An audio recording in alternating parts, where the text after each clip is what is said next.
नमस्कार साथियों, मैं आपका दोस्त विभोर मोतला एक बार फिर से हाजिर हूँ आप सबके सामने करंट अफेयर की नई क्लास के साथ, जिसमें मैं लेकर आया हूँ 10 सवाल जो बने हैं आज रात तक की सुर्खियों से। ये सवाल जो आने वाली आपकी सभी प्रतियोगी परीक्षाओं में आपके लिए महत्वपूर्ण साबित होंगे। चलिए दोस्तों, शुरू करते हैं आज की क्लास को और साथ ही उससे जुड़े स्टैटिक्स जीको को जानने के लिए आज की क्लास हम शुरू करते हैं। आज का मोटिवेशन कोटेशन मैं आपके लिए लाया हूँ। परिंदों को मंजिल मिलेगी यकीनन, ये फैले हुए उनके पर बोलते हैं। अक्सर वह लोग खामोश रहते हैं जमाने में जिनके हुनर बोलते हैं। दोस्तों, हमेशा साइलेंट तरीके से मेहनत करने वाले ही कुछ बड़ा कर जाते हैं। शोर मचाने वाले सिर्फ ध्यान दूसरों का अपनी ओर आकर्षित करने में ही रह जाते हैं। तो दोस्तों, हमें सिर्फ फोकस करना है अपनी मेहनत पर। अपने आजू बाजू क्या चल रहा है उस पर बिल्कुल ध्यान लगाने की जरूरत नहीं। अगर हम उस पर ध्यान लगाएंगे तो हमारा फोकस वहां से अपनी पढ़ाई से डाइवर्ट हो जाएगा। तो दोस्तों, शुरू करते हैं आज की क्लास को और फोकस के साथ पढ़ते हैं अगले 10 क्वेश्चन। चलिए दोस्तों, आज का पहला क्वेश्चन आपके लिए, एससीओ शिखर सम्मेलन 2025 कब और कहां आयोजित किया जा रहा है। दोस्तों, हाल ही में एससीओ जिसे हम संघाई कॉरपोरेशन ऑर्गेनाइजेशन के नाम से जानते हैं, यानी जिसे हम संघाई सहयोग संगठन के नाम से जानते हैं। ये एक संगठन है जिसका मुख्यालय कहाँ पर है, तो जिसका मुख्यालय यानी हेडक्वार्टर जिसका बीजिंग में है। बीजिंग जो चाइना की राजधानी है, तो बीजिंग में इसका मुख्यालय है। अब बात करें एससीओ की, तो इसकी स्थापना 2001 में 15 जून को की गई। तो 15 जून 2001 स्थापना, 15 जून 2001 को इसकी स्थापना की गई। इससे पहले 1996 में 5 देशों द्वारा एक ग्रुप बनाया गया जिसे संघाई 5 के नाम से जानते थे। उसमें 5 देश शामिल थे। तो इससे पहले 1996 में एक ग्रुप बना जिसे हम संघाई 5 के नाम से जानते थे। संघाई 5 किस लिए? क्योंकि इसमें 5 सदस्य देश थे। कौन कौन से? रूस प्लस चीन प्लस ताजिकिस्तान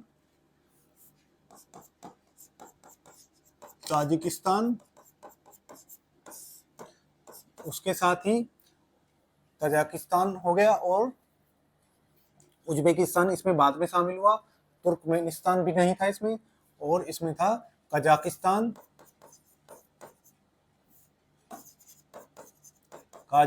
था, और इसमें किर्गिस्तान। ये 5 देशों ने मिलकर एक ग्रुप का निर्माण किया जिसे हम संघाई 5 के नाम से 1996 में जानते थे। आगे चलकर 2001 में इसमें कौन शामिल हुआ? तो 2001 में इस ग्रुप में शामिल हुआ उज्बेकिस्तान इस ग्रुप में शामिल हुआ। और उज्बेकिस्तान के शामिल होने के बाद इसका नाम क्या हो गया? इसका नाम एससीओ यानी संघाई सहयोग संगठन इसका नाम रख दिया गया। ठीक है। वर्तमान में इसमें 11 सदस्य देश हैं। तो वर्तमान में इसके सदस्यों की संख्या कितनी है? तो वर्तमान में सदस्य हैं इसके 11। ठीक है। और इसका जो नवीनतम सदस्य इसका बना है, वो बना है पूर्वी तिमोर लिस्टे इसका सदस्य बना है। अब इसमें 11 सदस्य कौन कौन से हैं? तो 6 सदस्य मैंने आपको लिखा दिए, जैसमें एक रूस, एक चाइना, एक ताजिकिस्तान, एक कजाकिस्तान, एक किर्गिस्तान, और उसके बाद 2001 में शामिल हुआ उज्बेकिस्तान। तो 6 देश ये हुए। 7वां जो नवीनतम सदस्य है वो हुआ तिमोर लिस्टे। अब बचते हैं इसके 4 सदस्य। तो 2017 में 2 देश इसमें शामिल हुए। एक था भारत और एक था हमारा नालायक बेटा पाकिस्तान। तो दोनों देश इसमें शामिल किए गए। जहां भारत की समर्थन किसने किया? रूस ने। तो पाकिस्तान का समर्थन चाइना, क्योंकि चाइना की गहरी दोस्ती पाकिस्तान से है, तो भारत के बदले चाइना ने पाकिस्तान की इसमें एंट्री दिला दी। वहीं 2023 में इसमें ईरान शामिल हुआ, और 2024 में इसमें बेलारूस इसमें शामिल हुआ। तो अब इसमें सदस्य देशों की संख्या 11 हो गई है, यानी 11 देश इसके सदस्य हैं। भारत इसमें 2017 में पाकिस्तान के साथ शामिल हुआ, 2023 में ईरान और 2024 में बेलारूस को इसमें शामिल किया। अब इसकी 25वां सम्मेलन, अब इसका 25वां सम्मेलन आयोजित होने जा रहा है। और इसका 25वां सम्मेलन कहाँ आयोजित हो रहा है? तो इसका तियानजिन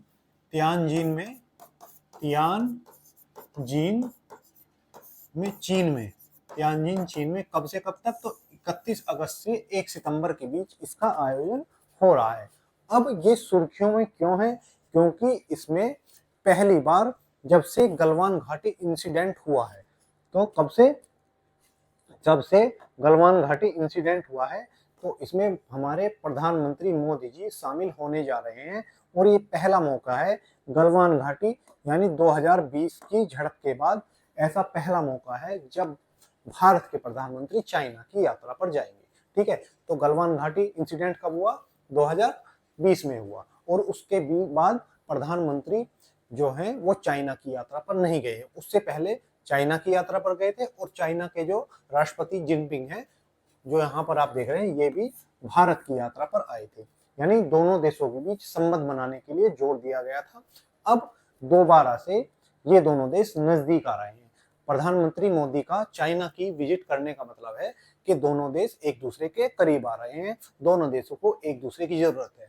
लेकिन हमें यहाँ समझना होगा ऐसा क्या है कि दोनों देशों को अचानक एक दूसरे की जरूरत पड़ने लगी। अब दोनों देशों के बीच एक कॉमन फैक्टर है, वो है डोनाल्ड ट्रंप। डोनाल्ड ट्रंप ने ऐसी परिस्थितियां दोनों देशों के साथ उत्पन्न कर दी हैं कि दो दुश्मन देश भारत और चीन जो दुश्मनी रखते हैं, आपस में प्रतिस्पर्धा रखते हैं, वो भी अपनी दुश्मनी त्याग कर एक साथ आने को मजबूर हो गए हैं, क्योंकि अमेरिका की पॉलिसी के कारण ऐसा हुआ है। अब भारतीय प्रधानमंत्री जो एससीओ की मीटिंग में चाइना जाने वाले हैं, ऐसा कंफर्म हो चुका है। अगर दोनों देशों के बीच हम संबंधों की बात करें, तो ये हो गया हमारा प्यारा भारत। ठीक है, ये है हमारा, जूम करने पे आपको अच्छे से दिखाई देगा, तो ये है हमारा प्यारा भारत। अब भारत के उत्तर में एक देश है जिसे हम चीन के नाम से जानते हैं। अब दोनों देशों के बीच संबंधों की स्थापना होती है 1950 से, क्योंकि चाइना और भारत दोनों 1950 के आसपास ही आजाद हुए। भारत पहला देश था जो गैर समाजवादी देश था जिसने चाइना के साथ राजनयिक संबंध बनाए। यानी जब दोनों देश आजाद हो रहे थे तो दोनों देशों ने अपने राजनयिक संबंधों की स्थापना की, लेकिन भारत पहला ऐसा देश था जिसने पहले हाथ बढ़ाया और जो समाजवादी देश नहीं था। यानी अभी तक समाजवादी देश ही चाइना के साथ राजनयिक संबंध स्थापित कर रहे थे, जिसमें सबसे पहला नंबर रूस का था। समाजवादी देश जो चाइना और रूस हैं, ऐसे ही पूंजीवादी देश जैसे अमेरिका है। लेकिन भारत की जो अर्थव्यवस्था वो मिश्रित है, यानी भारत पूंजीवादी और समाजवादी दोनों गुणों को अपने में समाहित किए हुए है। तो भारत ने पहले जाकर चाइना से दोस्ती निभाई और उसको क्या कहा कि हम आपका राजनयिक संबंध बनाना चाहते हैं, ऐसा पहले भारत ने कहा। उसके बाद जब हमने आगे अपने संबंधों को बढ़ाया तो इसमें मील का पत्थर साबित हुआ जब भारत ने अपनी यूएन की सदस्यता चाइना को दे दी। इसका फायदा आज तक चीन उठा रहा है, लेकिन ये समझौता आगे बढ़ा और भारत ने चाइना के साथ पंचशील समझौता किया, जिसमें शांतिपूर्ण सह अस्तित्व के 5 सिद्धांतों को अपनाया गया और हिंदी चीनी भाई भाई का नारा भी दोनों देशों के बीच लगा। इसके बाद समय आता है 1962 का। 1962 में चीन ने अक्साई चीन और अरुणाचल प्रदेश को लेकर युद्ध छेड़ दिया। यहाँ पर जो ये आपको अरुणाचल प्रदेश दिख रहा है और यहाँ पर ये जो डिस्प्यूटेड एरिया है लद्दाख का, इसको 1962 में चाइना ने जीत लिया। यानी दोनों देशों के बीच 1962 से सीमा विवाद बना हुआ है। आइए जानते हैं ये सीमा विवाद क्या है। तो आपको मैं उस समय के मैप पर एक बार लेके चलता हूँ। ये हमारा मैप है, विवादित मैप। ये भारत, और जिसका ये वाला हिस्सा जो आप डॉटेड लाइन में देख रहे हैं, ये भारत का मैप जो अक्सर हम अपने मैप में देखते हैं। ठीक है, तो ये मैप है।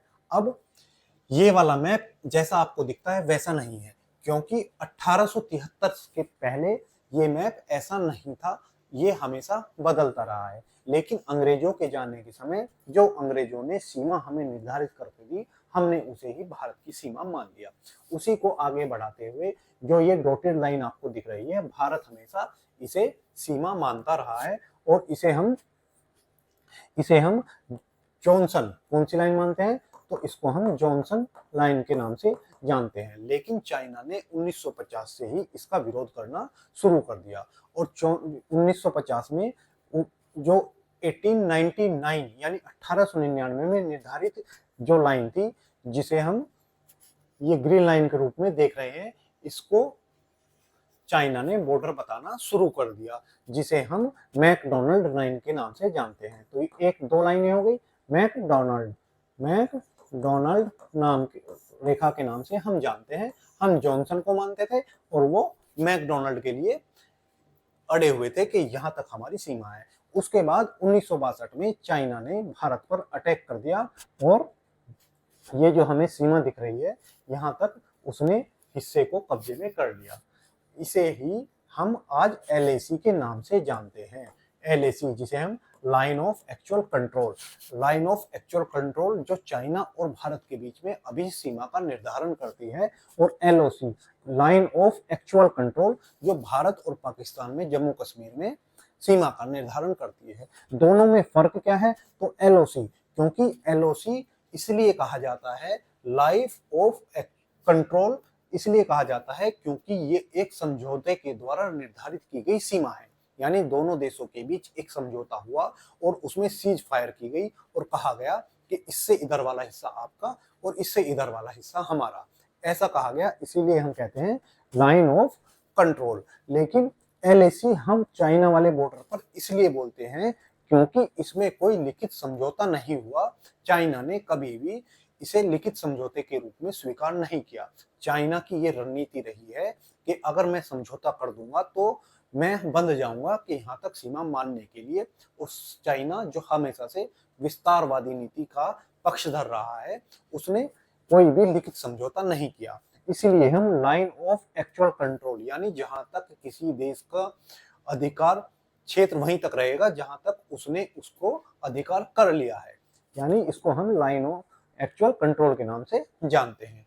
अब 1962 के बाद ये गतिरोध बढ़ा रहा। इधर अरुणाचल प्रदेश और उधर लद्दाख में, दोनों में चाइना ने अपना अधिकार कर लिया। अरुणाचल प्रदेश के तवांग में भी 1962 में चाइना ने अधिकार कर लिया था, लेकिन भौगोलिक कारणों से उसने उस क्षेत्र को छोड़ना पड़ा और अरुणाचल प्रदेश भारत का हिस्सा रहा है। 1962 से ही अरुणाचल प्रदेश को चाइना अपना हिस्सा बताता आ रहा है। उसके बाद अक्साई चीन, ये वाले हिस्से पर भी, जो लगभग 40,000 वर्ग किलोमीटर, 38, वैसे अगर ये देखें तो 38,000 वर्ग किलोमीटर का क्षेत्र है जिसे भारत का चाइना ने कब्जा किया हुआ है। इसके बाद बात आगे बढ़ती है तो दोनों देशों के संबंधों में कोई स्थिरता बनी हुई थी। उसके बाद 1990 से 2000 के दशक में दोनों देशों के बीच फिर से एक बार बातचीत शुरू हुई, और ये 2003 तक आते आते दोनों देशों ने अपने मामलों को सुलझाना लगभग शुरू कर दिया। जहां भारत ने तिब्बत पर चीन के अधिकार को मान्यता दी, तो वहीं सिक्किम को भारत का अंग चीन ने माना। इसके बाद 2008 में दोनों देशों के बीच व्यापार संबंध बढ़े और चीन भारत का सबसे बड़ा व्यापारिक साझेदार बन गया। 2017 में डोकलाम की विवाद हुआ। डोकलाम जो सिक्किम और भूटान के बॉर्डर पर ट्राई जंक्शन पर स्थित है, उसमें लगभग 73 दिनों तक दोनों देशों की सेनाएं आमने सामने खड़ी रही। पहली बार ऐसा हुआ कि चीन की सेना को पीछे हटना पड़ा। भारत की सेना ने वहां पर डटकर उनका सामना किया और इस कारण चीन को पीछे हटना पड़ा। ये इतिहास में पहली बार था आजादी के बाद कि चाइना को अपनी सेना को पीछे हटाना पड़ा। चाइना के मुंह पर ये एक तमाचे जैसा था। चाइना इसी समय से एक नए मौके की तलाश में था कि वो भारत के साथ कुछ सीमा पर विवाद कर सके। यह मौका उसे 2020 में गलवान घाटी में मिला, जहां पर आप यहाँ मैप में देखेंगे गलवान घाटी, यह है हमारा गलवान।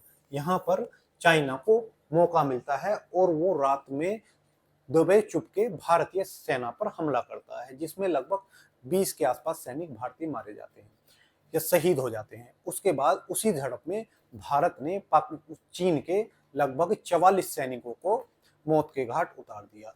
अब इस घटना के बाद से दोनों देशों के बीच कोई संबंध नहीं बन रहे थे, यानी दोनों देशों के बीच संबंधों में गर्मजोशी नहीं आ रही थी। अब इधर ट्रंप जब से चुनाव जीते हैं, ट्रंप ने दोनों देशों को ऐसा कर दिया है कि वो एक दूसरे से बातचीत करने और संबंध बढ़ाने के लिए मजबूर हो चुके हैं। इसी संबंध में अब हमारे प्रधानमंत्री एससीओ में यानी शंघाई कॉरपोरेशन की मीटिंग में जाने के लिए, चाइना जाने के लिए तैयार हुए हैं। इससे समझा जा रहा है कि दोनों देशों के बीच संबंधों में जमी हुई बर्फ पिघलेगी और अगर ऐसा होता है तो ये एक नया वर्ल्ड ऑर्डर उभर कर सामने आएगा, जहां हम 3 देशों ट्राइका के नाम से जाने जाने वाले रूस, चीन और भारत को एक उभरती हुई शक्ति के रूप में देखेंगे और जो वर्ल्ड ऑर्डर को चेंज करने वाली होगी। तो देखते हैं इस मीटिंग से क्या निकल कर आता है। जैसा ही कुछ आएगा मैं आगे आपको अपडेट करूंगा। आशा करता हूं आपको ये पूरा मामला समझ आया होगा। अब बात करें हैं हम चाइना की, तो चाइना जिसकी राजधानी क्या है, तो बीजिंग इसकी राजधानी है। बीजिंग इसकी राजधानी है और यहाँ की मुद्रा क्या है, रेन मिम्बी यहाँ की, या युआन यहाँ की क्या है, तो यहाँ की मुद्रा है। यहाँ के राष्ट्रपति शी जिनपिंग हैं। कौन है राष्ट्रपति, तो यहाँ के राष्ट्रपति शी जिनपिंग है। जिनपिंग यहाँ के राष्ट्रपति हैं। तो इन्होंने भारत को अभी आमंत्रित भी किया है। चलिए, तो ये हो गया हमारा क्वेश्चन नंबर 1। इसके बाद रिवीजन के क्वेश्चन देख लेते हैं। हाल ही में प्रधानमंत्री नरेंद्र मोदी को साइप्रस के किस सर्वोच्च सामरिक सम्मान से सम्मानित किया गया? तो हमारे प्रधानमंत्री जो साइप्रस की यात्रा पर जाने वाले पहले प्रधानमंत्री बने थे, वहां पर उनको एक नागरिक सम्मान से सम्मानित। यहाँ का सम्मान है grand cross of the order of Makarios. तो ये सम्मान किसने दिया है, तो साइप्रस ने दिया है। और साइप्रस भारत के पहले प्रधानमंत्री बने हैं जो साइप्रस की यात्रा पर गए थे। हाल ही में भारत ने 4 साल बाद उत्तर कोरिया में किसे अपना नया राजदूत चुना है? तो ये चुना गया है इलियावती, और इनका पूरा नाम है इलियावती लोंगकुमार। ये इनका पूरा नाम है। दक्षिण कोरिया में हमारा राजदूत है। अंतरराष्ट्रीय घरेलू कामगार दिवस कब मनाया जाता है? तो 16 जून को यह दिवस मनाया जाता है। विश्व मरुस्थलीकरण और सूखा रोकथाम दिवस 17 जून को मनाया जाता है। आज मैंने कुछ पुराने क्वेश्चन लिए हैं क्योंकि आप शायद इनको भूल गए होंगे, तो आपको याद दिलाना भी आवश्यक है। चलिए, क्वेश्चन नंबर 2 है हमारा, हाल ही में थाईलैंड और कंबोडिया के बीच युद्ध विराम समझौता किस देश में हुआ है? दोस्तों, अब जहां पर एक समय था कि युद्ध पर युद्ध होने की घटनाएं सामने आ रही थी, अब समय चला है जब युद्ध विराम यानी समझौते का समय चल चुका है। इसी क्रम में अभी 2 देश के बीच, जहां पर एक देश थाईलैंड और दूसरा देश कौन सा है, तो कंबोडिया। 2 देशों के बीच अभी समझौता हुआ है। दरअसल यहाँ मामला क्या था, मामला है यहाँ पर सीमा विवाद दोनों देशों के बीच, जहां 508 किलोमीटर का बॉर्डर है। दोनों देशों के बीच क्या है, 508 किलोमीटर का बॉर्डर है। और इस बॉर्डर पर एक मंदिर है जिसे हम त्रिविहार के नाम से जानते हैं। त्रिविहार नाम का क्या है, मंदिर है। और ये मंदिर क्या है, यहाँ पर झगड़े का कारण है, क्योंकि ये मंदिर यहाँ पर आजादी के समय से ही डिस्प्यूट का कारण रहा है। कंबोडिया जो एक फ्रांसीसी उपनिवेश रहा, फ्रांसीसी उपनिवेश के कारण यहाँ पर आजादी जो मिली, कंबोडिया को आजादी 1950 में मिली, जब यूरोपीय पूरे विश्व से अपने उपनिवेश को छोड़कर भाग रहे थे। तो उसी क्रम में 1950 में फ्रांस से कौन आजाद हुआ? तो 1950 में कंबोडिया फ्रांस से आजाद हुआ। जब इनकी सीमाओं का बंटवारा हुआ तो ये प्रीत विहार मंदिर कंबोडिया को दे दिया गया। किसके द्वारा? फ्रांसीसियों के द्वारा। तो ये मंदिर किसको मिला? तो ये मंदिर कंबोडिया को मिला। कंबोडिया को ये मंदिर मिला। लेकिन कंबोडिया को जब ये मंदिर दिया गया और इसके बीच समझौता हुआ, लेकिन इस समझौते में स्पष्टता की कमी थी। जैसा यूरोपियन ने सब देशों के साथ किया, जैसा यूरोपीय भारत को छोड़कर भागे, तो भारत और पाकिस्तान के बीच में सीमा विवाद है। अगर बात करें इजराइल को छोड़कर गए तो इजराइल और फिलिस्तीन के बीच भी सीमा विवाद है। ऐसे ही कंबोडिया और थाईलैंड को छोड़कर भागे तो इनके दोनों देशों के बीच ही विवाद है। वो विवाद इसलिए छोड़कर जाते थे जिससे उनकी मध्यस्थता बनी रहे और वो उनके ऊपर बैठकर दोनों देशों को बैलेंस करते रहे। अब इन दोनों देशों के बीच ये मंदिर के लिए विवाद है जिसे कंबोडिया को फ्रांस ने दे दिया था। अब इसके विरुद्ध जो थाईलैंड है ये जाता है इंटरनेशनल कोर्ट ऑफ जस्टिस। कब जाता है? तो ये बात है 1962 में। तो थाईलैंड 1962 में आईसीजे यानी international court of justice, international court of justice में जाता है। ये कहाँ पर है? तो ये द हैग में है। कहाँ? The Hague. और द हैग कहाँ पर है? नीदरलैंड में। तो नीदरलैंड में ये जाते हैं और ये जो कोर्ट ऑफ जस्टिस है ये इसे मंदिर को कंबोडिया को दे देता है। इसको कंबोडिया को। लेकिन ये भी फैसला पूरी तरह से नहीं करता। मंदिर तो कंबोडिया को मिल जाता है लेकिन जो मंदिर के आसपास का क्षेत्र है उसको लेकर कोई निर्णय नहीं हो पाता। अब जो विवाद है उस मंदिर के आसपास के क्षेत्र को लेकर है और इसी कारण दोनों देशों के बीच में युद्ध छिड़ गया था।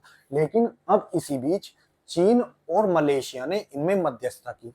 तो किसने? चीन और मलेशिया ने इसमें मध्यस्थता की और दोनों देशों के बीच समझौता हुआ है। तो समझौता कहाँ हुआ है? तो मलेशिया में इन दोनों देशों के बीच समझौता पर हस्ताक्षर किए गए हैं। इसको भी हमारे जो जोगिंदर हैं, जिनका हम ट्रंप हैं, जिनको हम जोगिंदर के नाम से जानते हैं, उन्होंने इसके लिए भी बोल दिया कि थाईलैंड और कंबोडिया के बीच भी युद्ध मैंने ही विराम कराया है। यानी उस आदमी को नोबेल प्राइज लेने की इतनी सनक सवार है कि कोई भी युद्ध हो हर किसी में क्रेडिट लेने पहुंच जाता है। ठीक है, तो ये हो गया हमारा विवाद के बारे में। अब बात करें हम अगर थाईलैंड और कंबोडिया के बॉर्डर की, तो ये दोनों के बीच में समझौता हुआ। अब दोनों को एक बार हम मैप में देख लेते हैं। दोनों देश जो दक्षिण पूर्वी एशिया का हिस्सा है। ठीक है, दक्षिण पूर्वी एशिया का हिस्सा है। यहाँ पर ये देखिए आपको थाईलैंड दिखाई दे रहा है और ये कंबोडिया, और दोनों देशों के बीच में यहाँ पर 508 किलोमीटर लंबी एक सीमा है। अगर मैं बात करूं तो ये किसके हैं? तो ये आसियान देशों के सदस्य हैं। किसके? आसियान। आसियान जिसे हम एसोसिएशन ऑफ आसियान यानी जिसे हम क्या जानते हैं? Association of south east Asian nation, इस संगठन के तौर पर हम जानते हैं। इस आसियान की स्थापना कब हुई? तो 1967 में इसकी स्थापना हुई और इसका हेडक्वार्टर कहाँ पर है? तो इसका हेडक्वार्टर जकार्ता, जकार्ता इंडोनेशिया में इसका हेडक्वार्टर है। ठीक है, इंडोनेशिया में इसका हेडक्वार्टर है। ये देश कहाँ पर है? तो अगर भारत से देखें तो भारत के दक्षिण पूर्व में स्थित ये सारे देश हैं। अब इसमें आसियान में 11 सदस्य देश हैं। तो कौन कौन से हैं? तो एक बर्मा हुआ, एक लाओस हुआ, एक थाईलैंड हुआ, 3 हुए, एक कंबोडिया हुआ, एक हनोई हुआ, एक वियतनाम हुआ। तो कितने देश हुए? 1 2 3 4 5 6। साथ में मलेशिया, सिंगापुर, इंडोनेशिया और फिलीपींस और ब्रुनेई। तो ये 11 देश, 10 देश शामिल हैं। 11वां देश इसमें जो शामिल हुआ है वो है पूर्वी तिमोर लिस्ते। पूर्वी तिमोर लिस्ते इसका नवीनतम सदस्य है। तो ये 11 देश हैं जिसे हम आसियान देशों के नाम से जानते हैं। 1967 में इसकी स्थापना हुई। अब इन दो देशों में से 2 देश कंबोडिया और थाईलैंड दोनों के बीच में क्या हुआ है? ये युद्ध विराम की घोषणा हुई है। अगर बात करूं थाईलैंड की, तो थाईलैंड की राजधानी बैंकॉक है। बैंकॉक थाईलैंड की राजधानी है। वहीं कंबोडिया की राजधानी नॉम पेह है। क्या नाम है कंबोडिया की राजधानी का? तो आप याद रखेंगे कंबोडिया की राजधानी नॉम पेह है। नॉम पेह इसकी राजधानी है। ठीक है। अगर मैं बात करूं कंबोडिया की, तो कंबोडिया में एक मंदिर पाया जाता है जिसको हम अंकोर वाट के मंदिर के नाम से जानते हैं। कंबोडिया में क्या है? अंकोर वाट का मंदिर। अंकोर वाट का मंदिर। और ये मंदिर जो है विश्व का सबसे बड़ा मंदिर है। अंकोर वाट का मंदिर विश्व का सबसे बड़ा मंदिर है। और इसका निर्माण खुमेर वंश के शासक सूर्यदेव वर्मन द्वारा किया गया था। इसका निर्माण खुमेर वंश के शासक सूर्यदेव वर्मन सेकंड द्वारा किया गया। ठीक है। और ये किसको समर्पित है? तो ये विष्णु भगवान को समर्पित एक मंदिर है। ठीक है। नोम पे इसकी कंबोडिया की राजधानी होगी। अगर मैं बात करूं इसकी मुद्रा की, तो कंबोडिया की जो मुद्रा है वो कंबोडियन इसकी मुद्रा का नाम कंबोडियन रियल है। क्या है? तो कंबोडियन रियल इसकी मुद्रा का नाम है। वहीं अगर मैं बात करूं थाईलैंड की, तो थाईलैंड की मुद्रा का नाम थाई बाट है। क्या है? थाई बाट थाईलैंड की मुद्रा है। वहीं कंबोडियन रियल कंबोडिया की मुद्रा है। तो ये हुआ हमारा क्वेश्चन नंबर 2। चलिए अब देखते हैं रिवीजन के क्वेश्चन 2 नंबर के साथ। हाल ही में चर्चा में रहा ईरान का प्रमुख परमाणु संयंत्र कौन सा है? तो ईरान का परमाणु प्रमुख संयंत्र कौन सा है? तो 3 इसके चर्चा में अभी संयंत्र रहे थे, जो इसमें से नतांज, इफ्तहान और फार्दो। कौन से थे? तो नतांज, इफ्तहान और फार्दो, ये तीनों परमाणु संयंत्र जो ईरान के चर्चा में रहे जब अमेरिका ने और इजराइल ने मिलकर ईरान पर हमला किया। हाल ही में पहला हॉकी इंडिया मास्टर्स कप 2025 का आयोजन किस शहर में किया गया? तो ये आप याद रखेंगे क्योंकि पहला हॉकी इंडियन मास्टर्स कप 2025 कहां पर आयोजित हुआ? तो चेन्नई में आयोजित हुआ। कहां पर? तो चेन्नई में आयोजित हुआ। भारत 2047 तक परमाणु ऊर्जा उत्पादन का लक्ष्य क्या है? यानी भारत 2047 तक कितनी परमाणु ऊर्जा उत्पादन करने लगेगा? तो ये 100 गीगावाट का हमने अपने लिए लक्ष्य निर्धारित किया है। हाल ही में रेडियो नेलिका किस राज्य द्वारा शुरू किया गया? तो ये केरल द्वारा शुरू किया गया। किसके द्वारा? तो हमारा जो दक्षिणतम राज्य केरल है उसके द्वारा शुरू किया गया। अब देखते हैं क्वेश्चन नंबर 3। क्वेश्चन नंबर 3 है हमारा, लेकिन उससे पहले एक जरूरी सूचना दोस्तों, हम आपके लिए रोज ये 10 क्वेश्चन लेकर आते हैं जिसमें हम आपको करंट अफेयर के साथ साथ स्टैटिक्स, जीके को भी और साथ ही उससे पूरी कहानी को आपको समझाते हैं और पढ़ाते हैं। पर आप वीडियो को लाइक बहुत कम करते हैं, व्यूज बहुत आते हैं, लाइक बहुत कम करते हैं। कृपया वीडियो को लाइक करें और चैनल को सब्सक्राइब अवश्य कर लें। चलिए दोस्तों शुरू करते हैं। क्वेश्चन नंबर 3, हाल ही में BEML को किस देश में अपना पहला विदेशी रेल मेट्रो अनुबंधन मिला है? ये जो कंपनी है BEML, कौन सी कंपनी? तो BEML ये क्या है? ये रक्षा मंत्रालय के अधीन एक सार्वजनिक क्षेत्र की कंपनी है। सार्वजनिक क्षेत्र की कंपनी है। सार्वजनिक क्षेत्र से क्या मतलब है? सार्वजनिक क्षेत्र का मतलब होता है सरकारी कंपनी, यानी पब्लिक की कंपनी। ठीक है। सार्वजनिक जहां भी आएगा तो वहां उसका मतलब होगा कि ये एक सरकारी कंपनी है जो रक्षा मंत्रालय के अधीन आती है। अभी इसको इसका कार्य क्या है? अगर बात करें तो इसका इंजीनियरिंग और विनिर्माण क्षेत्र में ये कार्य करती है, यानी कंस्ट्रक्शन के क्षेत्र में कार्य करती है। अभी इसने 1 मिलियन डॉलर का अभी क्या किया है, इसे एक ऑर्डर मिला है और यह है इसका पहला पहला विदेशी अनुबंध है, विदेशी अनुबंध है। ठीक है, पहला विदेशी अनुबंध इसको प्राप्त हुआ है जिसकी कीमत कितनी है, तो $1 मिलियन इसकी कीमत है।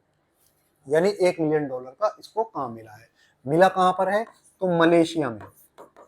मलेशिया में इसको मेट्रो का रख रखाव और उसको पुनर्जीवित करने की जिम्मेदारी मिली है। तो कहां पर मिली है, मलेशिया में। मलेशिया में MRT, जिसे मास रैपिड ट्रांजिट कहते हैं, किसको, मास MRT, मास रैपिड ट्रांजिट के नाम से जानते हैं। इसका पुनरुद्धार का जिम्मेदारी किसको मिली है, BEML को मिली है। तो इसका उत्तर हो गया मलेशिया। चलिए दोस्तों, मलेशिया को एक बार मैप में देख लेते हैं। तो ये मेट्रो की जिसको पुनरुद्धार की जिम्मेदारी किसे मिली है, BEML को मिली है और ये इसका पहला प्रोजेक्ट है जो ये देश से बाहर करेगी। तो मलेशिया, जैसा कि मैंने आपको बताया, आसियान का सदस्य है और भारत के दक्षिण पूर्व में स्थित एक देश है। तो ये रहा हमारा, जो आपको ये वाला हिस्सा जो दिख रहा है आपको, ये वाला और ये वाला, तो ये दोनों क्या है, मलेशिया है और इसकी राजधानी कुआलालंपुर है। कुआलालंपुर इसकी राजधानी है। यहाँ पर 2 द्वीपों पर ये स्थित है। यहाँ पर ये जो आपको द्वीप दिख रहा है इसका नाम है बोर्नियो द्वीप। क्या है, बोर्नियो द्वीप। और बोर्नियो द्वीप 3 देशों के बीच है, नीचे इंडोनेशिया, ये मलेशिया और यहाँ पर छोटा सा ब्रुनई देश यहाँ पर छोटा सा है। अभी इंडोनेशिया भी जकार्ता से अपनी राजधानी यहीं पर किलीमंतारो में स्थानांतरित कर रहा है, लेकिन मलेशिया की राजधानी क्या है, कुआलालंपुर मलेशिया की राजधानी है। ठीक है, अगर बात करूं मैं मलेशिया की मुद्रा की, तो रिंगित इसकी मुद्रा है। क्या है, तो रिंगित इसकी मुद्रा है। कुआलालंपुर राजधानी है और रिंगित मुद्रा है। चलिए आगे देखते हैं। तो यह था हमारा क्वेश्चन नंबर 3।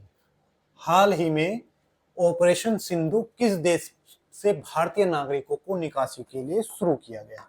अभी जब ईरान में इजराइल का हमला हुआ तो ईरान से अपने भारत के नागरिकों को निकालने के लिए भारतीय द्वारा कौन सा ऑपरेशन सिंधु शुरू किया गया। एक्सियोम 4 मिशन में भारत का प्रतिनिधित्व कौन कर रहे हैं, तो एक्सियोम किसका मिशन है, नासा का मिशन है और इसमें शुभांशु शुक्ला जी जो हैं वो क्या कर रहे हैं, इसका भारत का प्रतिनिधित्व कर रहे हैं। हाल ही में भारत की सबसे बड़ी इन प्लांट रेलवे साइडिंग किस कंपनी ने मानेसर में शुरू की है, तो मानेसर में हमारी मारुति सुजुकी द्वारा ये शुरू की गई है। हाल ही में परफॉर्मेंस ग्रेडिंग इंडेक्स किस मंत्रालय द्वारा शुरू किया गया है, तो ये शिक्षा मंत्रालय द्वारा शुरू किया गया है।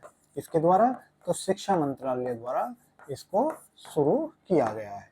चलिए क्वेश्चन नंबर 4 हमारे शेरों से संबंधित है।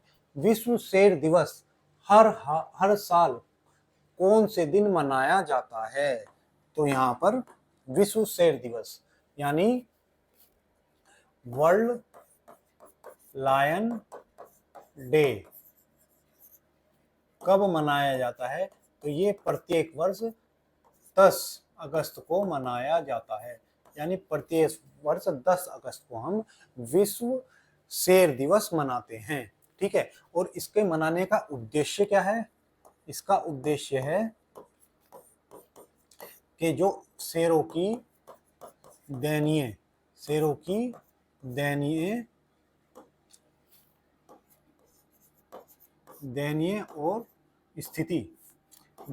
स्थिति और संरक्षण के लिए जागरूकता फैलाना ये इसका उद्देश्य है। ठीक है, तो ये इसका उद्देश्य है। अगर बात करूं इसको पहली बार कब मनाया गया, तो 2013 में इसको पहली बार मनाया गया। यानी इसकी शुरुआत कब हुई, तो इसकी शुरुआत 2013 में हुई। 2013 में शुरुआत हुई और इसको शुरुआत करने वाले कौन थे? डेरेक, एक व्यक्ति डेरेक और बेवरली, ये दो व्यक्ति जिन्होंने इसकी शुरुआत की। बेवरली फैमिली इसी के लिए जानी जाती है। अगर मैं बात करूं WWF यानी वर्ल्ड वाइल्ड लाइफ फंड की, जिसकी स्थापना 1961 में हुई, ठीक है। और इसका लोगो क्या है? पांडा। तो आप ये बात जरूर याद रखेंगे, इसका लोगो, कई बार इसका लोगो एग्जाम में पूछा गया है, तो पांडा इसका लोगो है। और इसका जो मुख्यालय है, हेडक्वार्टर कहाँ पर? तो ग्लैंड, स्विट्जरलैंड में इसका मुख्यालय है। इसने बताया है कि पिछले 2 दशक में, यानी 2000 के बाद जो 2 दशक बीते हैं, उनमें शेरों की आबादी में 43% की कमी आई है। इसके अनुसार पिछले 2 दशकों में शेरों की आबादी में कितनी कमी आई है? आबादी में 43% की कमी देखने को मिली है। यानी इनकी आबादी लगातार घट रही है। और आबादी घटने का मुख्य कारण क्या है? संरक्षण ना मिलना, साथ ही इनका अवैध शिकार होना इसका प्रमुख उद्देश्य है। जहां इसके अनुसार शेरों की अभी वर्तमान क्या है संख्या है? तो वर्तमान अफ्रीकी शेरों की संख्या 20,000 से कितनी है? 25,000 है। पूरे विश्व में इतनी संख्या अभी बची है। तो ये हुई विश्व के दृष्टिकोण से शेरों की संख्या और किस दिवस को मनाने की। अब बात करें हम भारतीय दृष्टिकोण की, तो भारतीय में दृष्टिकोण से देखते हैं कितने शेर पाए जाते हैं। तो भारत में अभी 2025 में शेरों की गणना की गई। शेरों की गणना यानी शेरों की हमारे देश में कितने शेर हैं उसकी गणना अभी 2025 में की गई। और ये कौन सी गणना थी? ये 16वीं गणना थी, यानी 16वीं बार इनकी गिनती की गई और पाया गया कि भारत में वर्तमान में 891 शेर हैं। 891 शेर हैं, जो पहले कितने थे? तो 674, यानी 674 से बढ़कर 891 शेर हो गए हैं। और सर्वाधिक शेर कहाँ पर है? सर्वाधिक शेर जो पाए जाते हैं, सबसे ज्यादा जो शेर पाए जाते हैं वो गिरवन गुजरात में पाए जाते हैं। गिरवन गुजरात में पाए जाते हैं। इस रिपोर्ट में यह भी बताया गया कि गिर वन के बाहर भी शेरों की आबादी में इजाफा देखने को मिला है। यानी बाहर के क्षेत्रों में भी, जो गिर वन से बाहर के क्षेत्र है, वहां भी शेर की संख्या भारत में बढ़ रही है। लगातार इसमें इजाफा देखने को मिल रहा है। अब ये बढ़ने का कारण क्या है? इसका कारण है भारत का प्रोजेक्ट लोयन शुरू करना। प्रोजेक्ट लोयन जो भारत ने 2020 में शुरू किया, और इसका उद्देश्य क्या था? कि हम अपने शेरों का संरक्षण कर सकें, ठीक है। और दूसरा, भारत ने 2023 में, हमारे पीएम मोदी ने 2023 में एक अलायंस बनाया था, जिसे हम बिग कैट अलायंस के नाम से जानते हैं। किस नाम से? Big cat alliance. Big cat alliance के नाम से जानते हैं, जिसमें वर्तमान में कितने सदस्य हैं? तो वर्तमान में 27 सदस्य देश हैं। और इसका उद्देश्य क्या है? उद्देश्य है इसका 7 बड़ी बिल्लियों का संरक्षण करना। टाइगर, लायन और जगुआर, ये 7 प्रकार के जो जानवर हैं जो बिल्ली की प्रजाति के हैं, उनका संरक्षण करना इसका उद्देश्य है। तो ये सब कारणों के कारण ही भारत में क्या हुआ है? शेरों की संख्या में बढ़ोतरी देखने को मिली है। चलिए, तो ये हो गया लायन, है ना। अब इस पे लिखे कैसे यार? डर भी लगता है। नहीं, चलो लिख लेते हैं ना। तो अब लिखते हैं, इस पे क्या लिखेंगे? तो इसमें हम देख लेते हैं हमारे 1 अगस्त को कौन सा दिवस मनाया जाता है। तो अगस्त के प्रमुख दिवस हम देखते हैं। तो 1 अगस्त में हम वर्ल्ड वेब डे मनाते हैं, WWW के रूप में हम मनाते हैं। साथ ही 1 अगस्त को हम फेफड़ों का कैंसर दिवस भी हम इसी दिन मनाते हैं। उसके बाद हमारा कौन सा दिवस आता है? 6 अगस्त, 6 अगस्त को हम हिरोशिमा दिवस, हिरोशिमा यानी जहां पर अमेरिका ने जापान में क्या गिराया था, बम गिराया था, तो हिरोशिमा डे हम मनाते हैं। 7 अगस्त, 7 अगस्त को हम 2 दिवस मनाते हैं। 7 अगस्त को हम कौन कौन से दिवस मनाते हैं, तो एक मनाते हैं हथकरघा दिवस, हथकरघा दिवस यानी हमारे इतिहास में जो आंदोलन हुआ उसकी याद में हथकरघा दिवस हम मनाते हैं। साथ ही भाला फेंक दिवस, भाला फेंक दिवस हम मनाते हैं।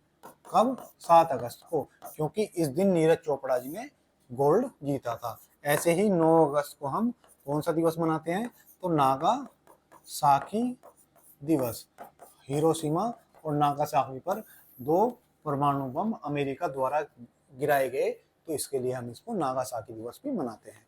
तो ये हो गए अभी तक जो अगस्त के महत्वपूर्ण दिवस गुजरे हैं। चलिए, हाल ही में चर्चा में आया रीडर पेस्ट वायरस मुख्य रूप से किसे प्रभावित करता है, तो ये जो वायरस है वो खुर वाले और जुगाली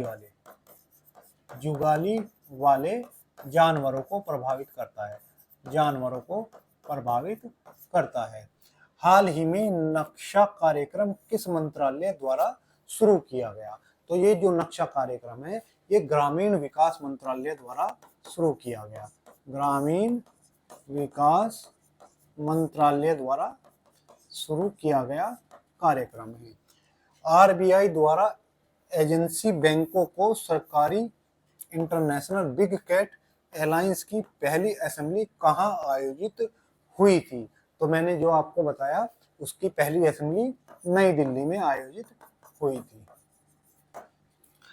भारत का पहला राज्य जिसमें मोबाइल आधारित ई वोटिंग प्रणाली शुरू की है, तो ऐसा कौन सा राज्य है, तो ऐसा अभी बिहार में होने वाला है। ठीक है, बिहार में चुनाव है तो वहां पर ऐसा होने वाला है। अब देखते हैं क्वेश्चन नंबर 5। क्वेश्चन नंबर 5 है हमारा, वर्ष 2024 में कितने से अधिक भारतीयों ने अपनी नागरिकता त्यागी है, जिसे ब्रेन ड्रेन चर्चा में आया है, यानी ब्रेन ड्रेन चर्चा में है। तो ऐसा करने वाले 2 लाख भारतीय हैं जिन्होंने भारत की नागरिकता त्याग दी है। ठीक है, विदेश मंत्रालय के अनुसार हाल ही में विदेश मंत्रालय, हमारा जो विदेश मंत्रालय है और इसके मंत्री कौन है, एस जयशंकर इसके मंत्री हैं।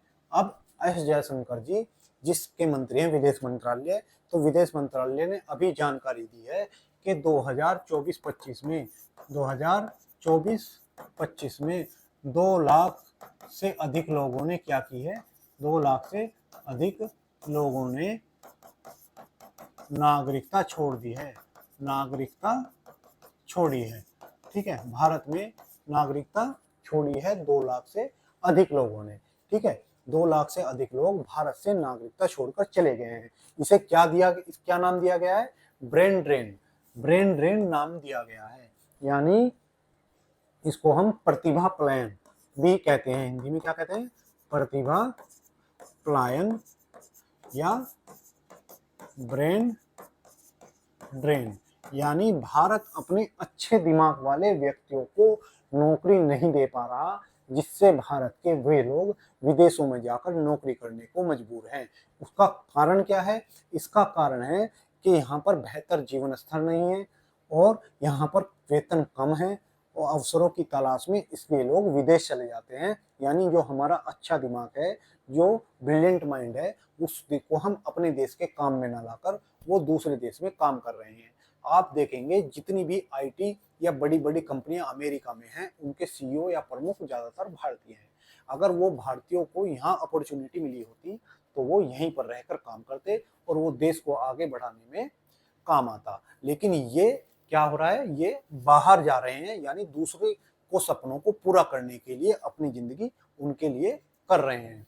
अब भारत सरकार को करना चाहिए कि इनको अच्छे अवसर प्राप्त हों, जिससे वो अपना योगदान भारत की विकास में दे सके और भारत की जीडीपी को, जैसा हमारा लक्ष्य है, दूसरे और तीसरे नंबर तक पहुंचा सके। ठीक है, अभी भारत को इनके लिए काम करने की दिशा में बहुत काम करना है। जैसे हमारे यहाँ पर अगर मैं बात करूं नेट की, अभी नेट का एग्जाम हुआ जिसमें 22 लाख से अधिक लोगों ने क्या किया, आवेदन किया, लेकिन सीट एमबीबीएस की कितनी थी, तो 1.8 लाख। यानी भारत में कंपटीशन बहुत ज्यादा है, प्रतिस्पर्धा बहुत ज्यादा है। इससे भी लोग परेशान होकर कहाँ दूसरे मुल्कों का या दूसरे विदेशों का रुख करते हैं। लेकिन ये इससे नुकसान है। अगर बात करें फायदे की, तो ये लोग भारत में पैसा कमाकर भेजते हैं, जिसमें भारत की रेमिटेंसेस बढ़ते हैं। रेमिटेंसेस का मतलब होता है विदेशी प्रेषण, यानी विदेश से आने वाला धन। अगर मैं बात करूं 2024-25 में कितना धन आया है, तो $135, 135.48 बिलियन डॉलर भारत में इन लोगों ने कमाकर भेजा है। यानी सेवा क्षेत्र से भारत में आने वाला पैसा इतना है। अगर इस आप पैसे को देखें तो ये भारत और अमेरिका के बीच ट्रेड से भी ज्यादा पैसा है। यानी इससे कम ट्रेड हम भारत और अमेरिका आपस में सामान भेजकर करते हैं, उससे ज्यादा पैसा ये लोग भारत में कमाकर भेज रहे हैं, जो भारत की जीडीपी में योगदान कर रहा है। तो ऐसा नहीं है सारे नेगेटिव ही पॉइंट है, कुछ पॉजिटिव पॉइंट भी इसमें है। चलिए, तो ये ब्रेन ड्रेन जो भारत के लोग बाहर जा रहे हैं नौकरी की तलाश में और अच्छे जीवन स्तर की तलाश में। हाल ही में NPCI, national payment corporation of India के नए नियमों के अनुसार अब यूपीआई लेन देन में कितने समय में पूरा होगा। अब यूपीआई लेन देन 10 से 15 मिनट का समय मिला गया है कि आप पूरा करना होगा। हाल ही में धरती आबा जन भागीदारी अभियान किस मंत्रालय द्वारा शुरू किया गया। धरती आबा जन भागीदारी अभियान भारत का सबसे बड़ा जनजातीय अभियान है। इस बात को अब याद रखेंगे। और ये किसके द्वारा शुरू किया गया, तो ये जनजातीय कार्य मंत्रालय द्वारा, जनजातीय कार्य मंत्रालय द्वारा शुरू किया गया। हाल ही में ऑपरेशन ट्रू प्रॉमिस 3 किस देश द्वारा लॉन्च किया गया, तो ये ईरान द्वारा इजराइल पर हमला करने के लिए लॉन्च किया गया। ठीक है, अगर मैं बात करूं आपसे, आपको ये बताना है कि इससे पहले इजराइल ने ईरान के खिलाफ कौन सा ऑपरेशन लॉन्च किया था। सस्टेनेबल गैस्ट्रोनॉमी दिवस कब मनाया जाता है, तो सस्टेनेबल गैस्ट्रोनॉमी दिवस 18 जून को मनाया जाता है। चलिए अब देखते हैं क्वेश्चन नंबर 6। हाल ही में प्रधानमंत्री ई ड्राइव योजना की वैधता अब किस वर्ष तक के लिए बढ़ा दी गई है, तो इसकी योजना 2028 तक के लिए बढ़ा दी गई है। तो हमारे जो प्रधानमंत्री ई ड्राइव योजना है, ठीक है, ये कब शुरू हुई, तो इसकी शुरुआत 2024 में की गई, 2024 में की गई। ये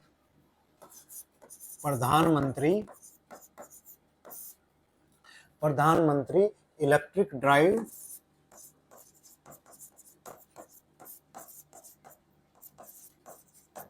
रेवोल्यूशन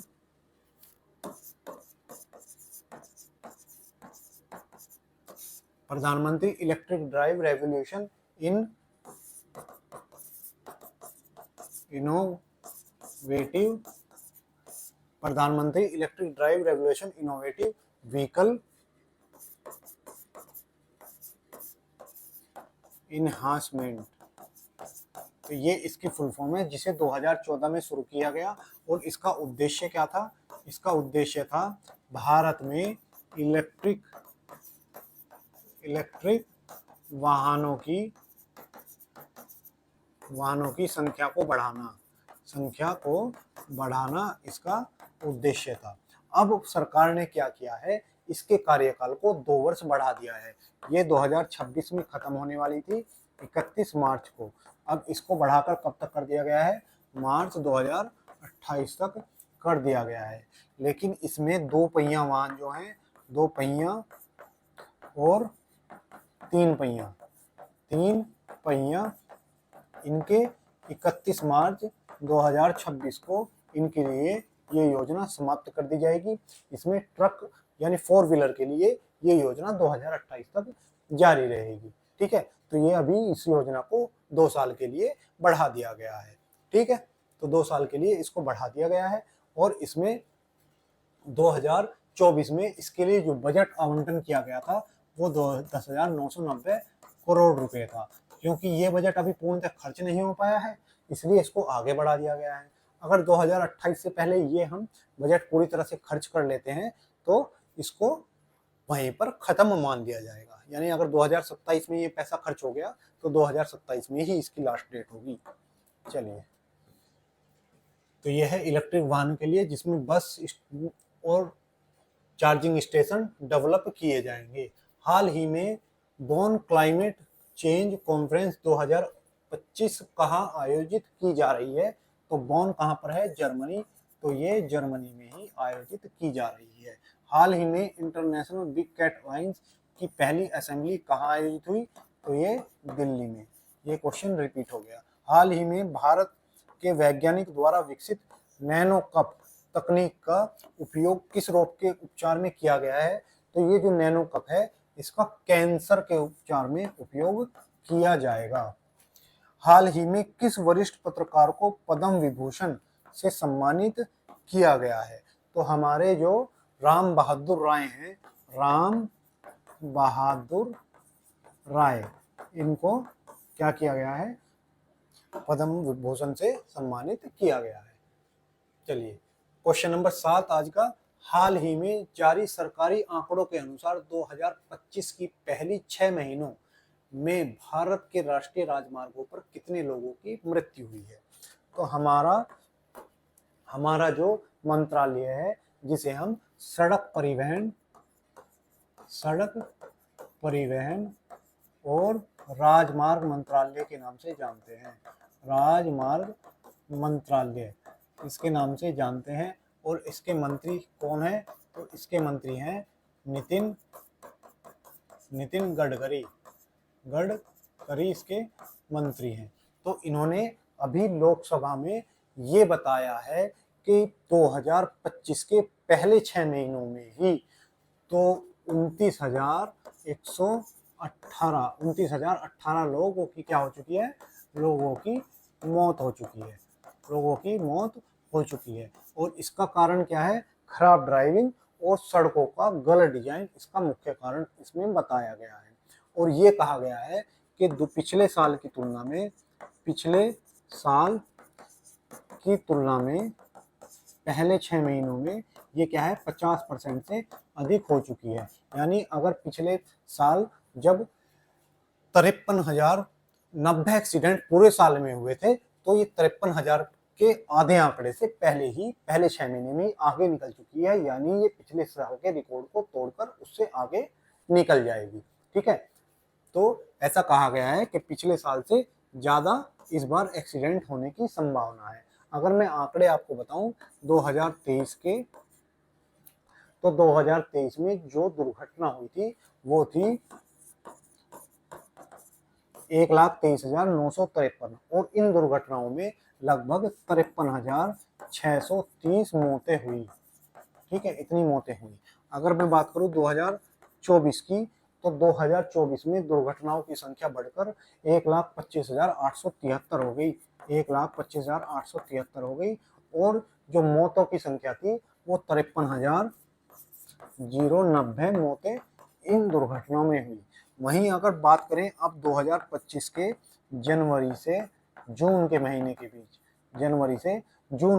बीच, इसमें ही 29,018 मौतें हो चुकी हैं। यानी पहले 6 महीने में ही इससे आधे से अधिक मौतें हो चुकी हैं। तो ऐसा अनुमान है कि इस बार ये आंकड़ा बढ़ सकता है। ऐसा हमारा किसने कहा है? तो सड़क परिवहन मंत्रालय द्वारा कहा गया है। और इसके लिए गलत डिजाइनिंग सड़कों की और केयरलेस ड्राइविंग है। हाल ही में जारी PGI 2.0 रिपोर्ट 2023-24 में पहला शीर्ष स्थान किसे मिला है? तो यह शीर्ष स्थान चंडीगढ़ को मिला है। ठीक है, हाल ही में फतह हाइपरसोनिक मिसाइल का परीक्षण किसने किया है? तो ईरान ने फतह हाइपरसोनिक मिसाइल का परीक्षण किया है। क्रोएशिया की यात्रा करने वाले भारत के प्रधानमंत्री कौन हैं? तो हमारे पीएम मोदी ने अभी क्रोएशिया की भी यात्रा की है। हाल ही में जियो और एयरटेल ने किस कंपनी के साथ साझेदारी की है? तो ये स्पेस एक्स के साथ इन्होंने क्या की है? साझेदारी की है। चलिए अब देखते हैं अगला क्वेश्चन जो बनेगा आपके लिए क्वेश्चन नंबर 8। क्वेश्चन नंबर 8 आपके लिए है, हाल ही में अनु रानी ने किस खेल में पोलैंड के अंतरराष्ट्रीय विस्लाव मैनिक मेमोरियल में स्वर्ण पदक जीता है? तो दोस्तों अभी जो है अंतरराष्ट्रीय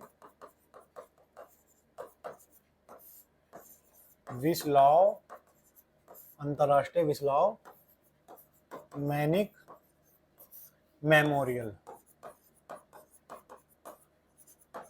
का आयोजन कहाँ पर हो रहा था? तो पोलैंड, जिसकी राजधानी क्या है? वारसा, जिसकी राजधानी है। तो इसका और क्या और आयोजन हो रहा था। यहाँ पर भारत की जो खिलाड़ी हैं अनु रानी जो वर्तमान में क्या है? वर्तमान एशिया चैंपियन है। वर्तमान एशिया चैंपियन है अनु रानी। इन्होंने क्या किया है? भाला फेंक में, यानी भाला फेंक में इन्होंने स्वर्ण पदक जीता है। स्वर्ण पदक जीता है। महिलाओं में स्वर्ण पदक जीतने वाली अनु रानी है और इन्होंने 62.59 मीटर भाला फेंककर स्वर्ण पदक अपने नाम किया है। तो ठीक है, 62.59 इन्होंने भाला फेंककर अभी पूरा पदक नाम किया है। ये 32 वर्षीय खिलाड़ी हैं और वर्तमान में एशियाई चैंपियन है। अगर मैं बात करूं भाला फेंक, तो भाला फेंक दिवस कब मनाया जाता है? तो 7 अगस्त को, इसी महीने की 7 तारीख को भाला फेंक दिवस मनाया जाता है, क्योंकि नीरज चोपड़ा ने क्या किया था? टोक्यो ओलंपिक में स्वर्ण पदक जीता और ऐसा करने वाले वो पहले भारतीय बने थे, इसलिए इस दिन को हम भाला फेंक दिवस के रूप में मनाते हैं। चलिए, तो ये है हमारी अनु रानी, जिन्होंने क्या किया है? भाला फेंक दिया है। हाल ही में गूगल ने अपना पहला Asia Pacific safety engineer centre किस भारतीय शहर में लॉन्च किया है? तो ऐसा कहां पर किया गया है? तो हैदराबाद किस नदी के किनारे स्थित है? आप मुझे कमेंट बॉक्स में लिखकर बताएंगे।